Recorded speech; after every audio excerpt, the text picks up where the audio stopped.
Oh yeah. Oh yeah.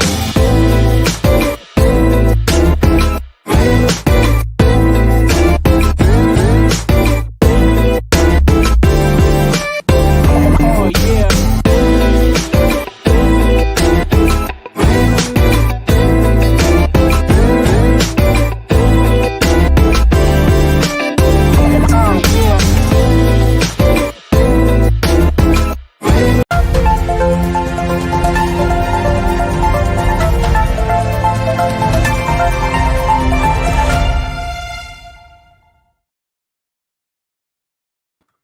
Good morning, everyone.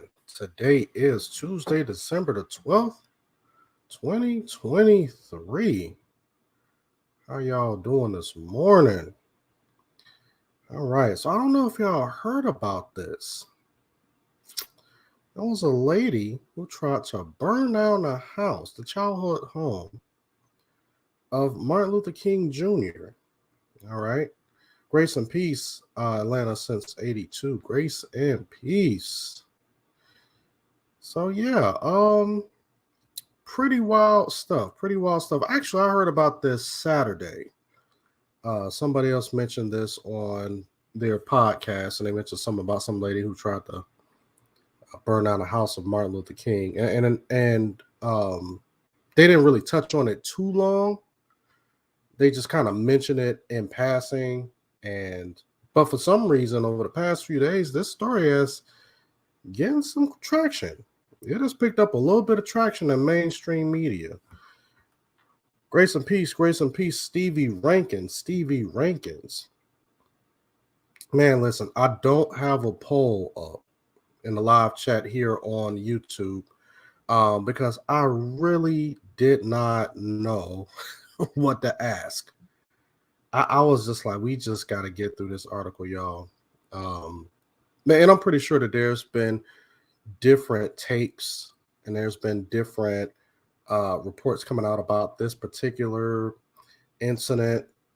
But with this particular article on the ChristianPost.com, we're going to be talking about two brothers who are retired NYPD police officers who actually stopped this woman from trying to burn down the childhood home of Martin Luther King Jr. And we got some video that we're gonna that we're gonna play. All right.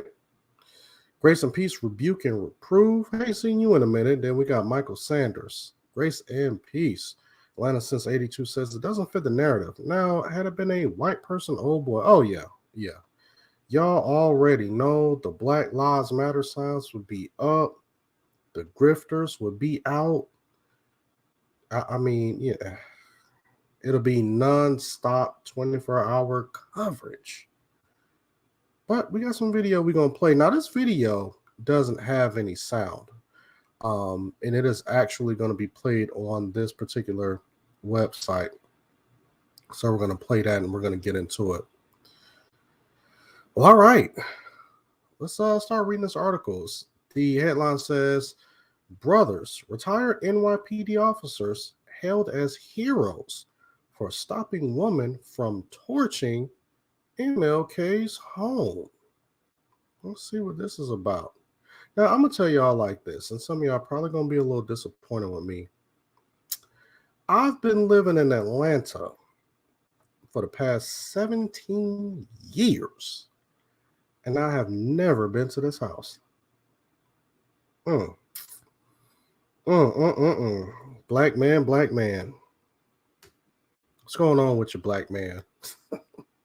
Now, however, I have been to the King Museum, but I've never been to the Martin Luther King house. Now, my wife and my daughters have been, but I don't know. For some reason, I guess I just never made time. I was going to say I never found the time, but I never made time to go to this particular house.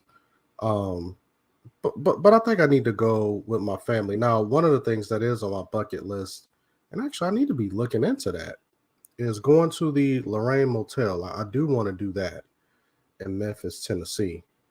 But you know, it goes down to Memphis, so that'll have to be a quick turnaround trip. We just have to go there, spend the night, and then drive our butts back home because I heard those Those boys of Memphis do not play. There's a lot going on, but that's what they say about Atlanta. And ironically, I'm here in Dallas, Texas right now, so there's bad areas all over the place. But anyway, let's go ahead and get back into this article. Two brothers who are retired New York Police Department officers thwarted a 26-year-old woman's attempt to torch Martin Luther King Jr.'s historic boyhood home while on a visit to Atlanta, Georgia last Thursday, were both recognized with an outstanding citizen award by the NYPD on Saturday. The brothers, Kenneth and Axel Dodson, said they were visiting family in Atlanta when they heard someone yell that a woman was trying to torch King's birth home located at 501 Auburn Avenue in the Sweet Auburn Historic District of Atlanta. The home, which sits a block east of Ebenezer Baptist Church, was built in 1895. Videos posted on social media show the woman, who police have since identified as Lenisha Chantrice Henderson, dousing the historic home with what local police say is gasoline. Now, this is what, excuse me, this is what Atlanta since 82 was saying. This doesn't fit the narrative, right? This doesn't fit the narrative of some white person trying to burn down the home of Martin Luther King's, or I would say the house that Martin Luther King lived in as a boy. So therefore, since it's a black lady, you kind of hear about it in passing. Now, I mean, with a name like Lenisha Chantrice Henderson, you already know that. How many white women would you know known as Lenisha Chantrice Henderson? So since there's a black woman trying to do it, we ain't really gonna talk about that too much. But I got a question though, and I plan on doing a live. I don't know if I'm gonna do it tonight. I might. I may have to do it tonight, or I might do it Thursday. I might do it Thursday because I'll be home a little early on Thursday, because I do want to talk about the state of the black community, and I want to ask the question: do we have a problem in the black community during that live stream? So I think I'm gonna just go ahead and set it up for Thursday. But anyway, the reason why I'm mentioning that is because, is there a reason why this is not getting public attention? Because people suspect this from black people? Is it kind of like, we kind of expect some of these violent outbursts and some of these crazy things from black people? So we hear about the craziness coming from the black community all the time. So it's really nothing to talk about. I don't know. Is that one of the reasons why this is not more popular? Why there's only certain groups of people or certain outlets that are actually covering the story? Atlanta since 82 says the only reason I've been is because I was on a school field trip when I was in elementary school, right? Rebecca Reprove says she tried this in broad daylight. Oh yeah. Now I don't know exactly what time, and when I read this article, I don't know if it gave a time, but I don't remember. I'll say that. But we're gonna go through this, in real time right now, and I think that they should be giving us, like, if this was, because it almost looked like from the video that it's kind of like the evening time. So did she say why she was going to burn it down? I don't think so, but let's continue to read this. Now I'm gonna blow this video up. Now this is actual video of her. This is actual video of her. Now for some reason there is no sound on this video, and you can see she got a big jug of gasoline too. She even got it in the bushes. So it's almost like this is intentional. She gonna She would have messed around and burnt herself up with all of the gas that she's getting on her. So maybe it was a good thing that those guys stepped in, because as soon as she lit a match, she would have went up in flames. These amateurs, they don't know how to burn down a house correctly. She done doused gas over here, and then gas was spilling back on her. And like I said, as soon as she would have lit a match, her and the house would have went up. Let's continue to read. Quote, we chased a young lady down the street. At the time, we saw her run across the street. She ran down the alleyway, Kenneth Dawson said at an award ceremony on Saturday, NY1 reported. And that's that's when my brother jumped out of the car, chasing after her, end quote. Quote, as soon as we got up there and, yelled for her to get down, she pretty much knew she was caught. She didn't really put up much resistance, Axel Dotson added. We got her on the ground. He said, we got her on the ground. We didn't have any handcuffs. And this is the picture of the young lady here. She, for some reason, this young woman looks familiar. I mean, she looks strikingly familiar. I don't know. And they say that all of us look the same. So, but I don't think that I've ever ran into someone named Lantrice. Is her name Lantrice? I think it is. No. I'm sorry. Her name is Chantry. Her middle name is Chantrice. But whatever. I don't think I know anyone that young anyway, personally. Atlanta Since 82 says, for some reason, I don't believe the video. He put that in quotation marks. I'm sorry. Yeah. I don't believe the video, how someone's recording but not intervening. Trust me, there's a lot of stuff going on. There's a lot of stuff that I see on the internet where people are just getting beat up and thrown around and just egregious things happening, and people are just sitting there recording it. Multiple people are recording it, and no one steps in to stop it. Because nowadays it's getting to the point to where if you try to intervene, number one, you could be putting your life in danger. And then number two, you could turn around and be arrested for trying to stop someone. It's just like the one guy that was in New York where the guy was just spazzing out on the train, and he was talking about how he was going to be killing people and all of this stuff. And he got kind of violent with one of the riders, and the guy and a couple of passengers, they kind of held the guy down, kind of like in a chokehold position, and the guy ended up dying. And now they were trying to charge the guy. I don't know what happened with that case. I don't hear anything else about it, but they were trying to charge the rider with murder. And then everyone was like, well, this guy, he had mental issues and he shouldn't have done that. But this guy's and I think this guy I think he had a knife, if I'm not mistaken. I think he had a weapon as well. And he was threatening to kill people and stuff. And, when people kind of intervene, now those people involved are now being charged with a crime, a felony crime. So I think that nowadays, at first I used to say, all of these people record and stuff. How come nobody steps in to stop anything? But now they willing to lock you up for trying to stop someone. Somebody would have went and grabbed this woman's arm. She could have been like, hey, here's this big man, grabbing my arm, trying to stop me. I want to press charges for assault, and but thankfully in this case it didn't happen. KL says in 2023, the woke and progressives hate MLK more than the KKK hate MLK. To be honest, KKK chilling and letting progressives push the racism. Oh yeah.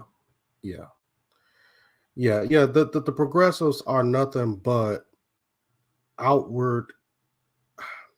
They're outward racists who really, I would say they really don't know any better, except for I think that some people, I think that there's some progressives who kind of hide behind that title just to show their outward racism, me personally. And then I think that there are some who are just so mentally incomprehensible, they don't even realize how overt their racism is. Yeah, I mean, Times we living in, y'all.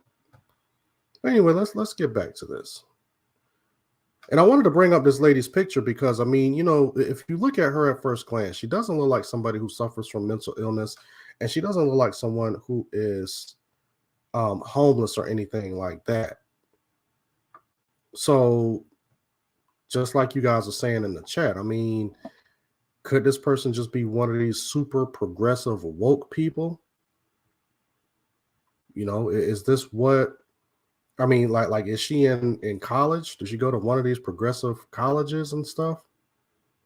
So I don't know. It's a lot of questions that got to be asked. The brothers detained Henderson until Atlanta Police Department arrived. Until, well, they forgot to put an Atlanta police officer. The brothers detained Henderson until it's supposed to be an Atlanta Police Department officer arrived on the scene. She was arrested and charged with arson and underwent a psychological evaluation at a local hospital. Now here's the thing. They said that she was charged with arson, but she didn't light one match. That's the thing that kind of, I don't know. That's just kind of odd how she's charged with arson when nothing was set ablaze. You see what I'm saying? It seemed like that they would have charged her with attempted arson. That would be something that would stick. But I'm wondering if they charged her with arson, so therefore she can get to court and then the charges be dropped. Because I don't know. I'm telling you, man, when I start to strap that tinfoil hat on, I can go deep down that rabbit hole. That's just interesting. I don't know. On the day of the incident, the King Center praised the brothers as, quote unquote, good Samaritans in a statement on Facebook. Quote, tonight, an unfortunate incident occurred at the birth home of Dr. Martin Luther King Jr. as an individual attempted to set fire to this historic property.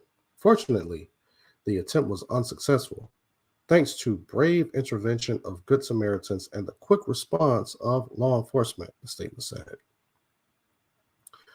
We thank the Atlanta Police Department, Atlanta Fire Department, National Park Service, and Mayor Andre Dickens for leading the efforts to ensure the safety of our cherished national landmark and its adjacent neighbors. Our prayers are with the individual who allegedly committed this criminal act, end quote.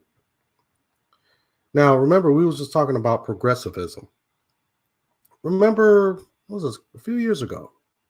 Maybe as early as, well, maybe last year, this sentiment was starting to die down, the whole defund the police thing.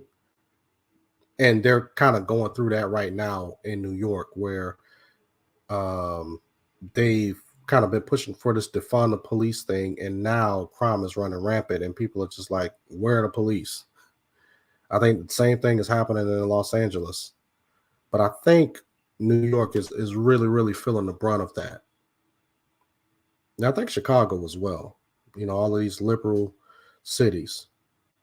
And I think that, you had some people down here, some people in Atlanta who tried to start that whole, that whole, defend. I'm sorry, not defend. I'm reading what Atlanta 82 said. But people try to do this whole defund the police thing in Atlanta, and it really didn't catch steam. But because I mean, it's just an oxymoronic statement. But now these mayors and city officials are saying, "Oh, thank y'all for the police and the fire department." But a couple of years ago, it was defund the police. NYPD Chief of Patrol John Shell said the Hero brothers, quote, saved a part of American history, end quote. It might have been retired that day, but they immediately put themselves on duty, Shell said. Quote, we say when you see something, say something. NYPD First Deputy Commissioner Tania Kinsella said. Not only did they see something, they did something. And for that, we commend you and we thank you, end quote. And,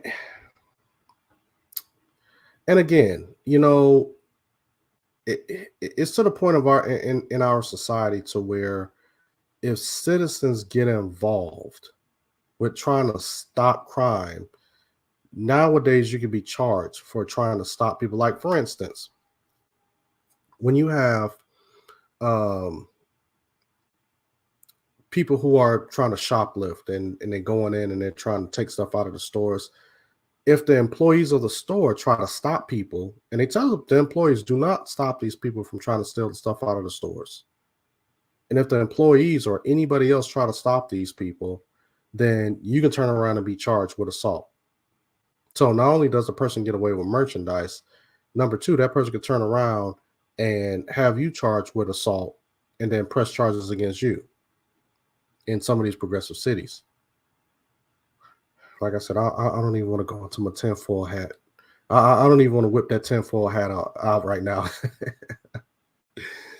On Saturday, Fulton County Magistrate Judge Holly Hughes denied bond for Henderson, citing her lack of a permanent address in Georgia, as well as the nature of her crime. So this lady didn't even live in Georgia. Quote, she gave an address in a different state. So I find that there's a likelihood that she may not return to court, Hughes said, according to Fox 5. I'm extremely concerned about the randomness of this event. There does not seem to be any reason or tie to that particular location. That is the end of this video. And that's one of the things that I did want to bring out as we talked about this, because this is a random thing. And right now we're seeing a lot of just random acts that just don't make sense nowadays. People are just doing stuff. I mean, seriously. People are just doing things. And I mean, you're just like, why? But I got a theory. And I think my theory is actually truth because it's rooted in truth, which is the Bible. This is what the world looks like without God. And y'all hear me say this a lot. When society starts to remove God as an authority, when you demean and degrade the Bible, when you call people like us Christians, right? You call us crazy. You call us fundamentalists, you call us this, that, and the third, and you want to insult us for holding to the word of God, and you slowly but surely push the Bible, people with a Christian ideology who hold to the word as their authority in their life, push all that stuff out of government, you get things like this because you have nothing else left to stand on but absurdity. That's what you see. When you try to mix in and you try to blend other ideologies in with the Bible, and you use that as a substitute for quote unquote God's word, and you say that this is God's word, quote unquote. We need to accept people for who they are and accept everything. We don't need to have a standard. The Bible is just a part of truth. This is what society looks like. This is what mankind looks like. That's what the Bible tells us. And I know it sounds cliche. The heart is inherently wicked. Who can understand it? And, we hear things like, God turns a person's heart from a heart of stone to a heart of flesh. And we just hear these things and, it just sounds so cliche. So we never really think about or meditate on those things. And then when we see stuff like this happen, and then, people are just like, what the heck is going on? Don't you know that when I watch social media and when I see a lot of these things happening, um, even a lot of secular people on their podcasts are saying, what is going on right now? The secular people are asking that. They just like, I don't get it. All of even the liberals and the progressives and the black conscious and everybody see that there is something that is happening. And people are trying to make sense of it.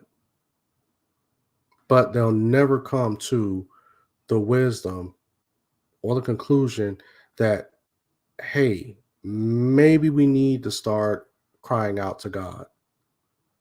Because it seemed like that when God is in control of everything and we put our faith and trust in him and those who he has appointed, like pastors and preachers and those people who have been appointed by Christ. I'm not talking about the Benny Hinn's and the charlatans and all of that. I'm talking about real sound pastors and leaders. When we had that type of leadership back in the communities in our country, and again, our country is not perfect, and I understand that there were some things that happened, and segregation, slavery, things of that nature, and there are people who call themselves Christians. I get it, but when people actually held to a standard of God and how things should be conducted in society, things seem to run a little bit better, hands down. Nobody can argue that. Although we always face trials and turmoil and stuff like that, but at least we knew that when we came home, that there was a standard that we held to. And that is what gave us hope. But now it seems like that there's a lot of random things just happening, and then people have no hope. That's why we have to preach the gospel, to give people hope, to give people that hope that is secured in Christ. That's why we don't just try to wear crosses and just try to look the Christian part and speak a whole bunch of Christianese. No, but we have to actually live this. We actually have to live this. We have to walk this walk. We got to be called out. We got to look different from the world. There's a lot of people lost out here. But anyway, guys, I'm about ready to get up out of here. Actually, I'm getting out of here on time today. I always try to keep these segments around 30 minutes max, and it looks like I think we're gonna make it, y'all. We're gonna make it. But anyway, let me know what you guys think in the comment section below. And as always, like this video, rate it, share it, subscribe, hit that notification bell so whenever I get ready to go live, you guys will be the first ones to be here to see the videos, and you guys will be the first ones to join the live stream. You'll be right there. And with that, I pray that you guys have a blessed day, and I will see you next time, Lord willing.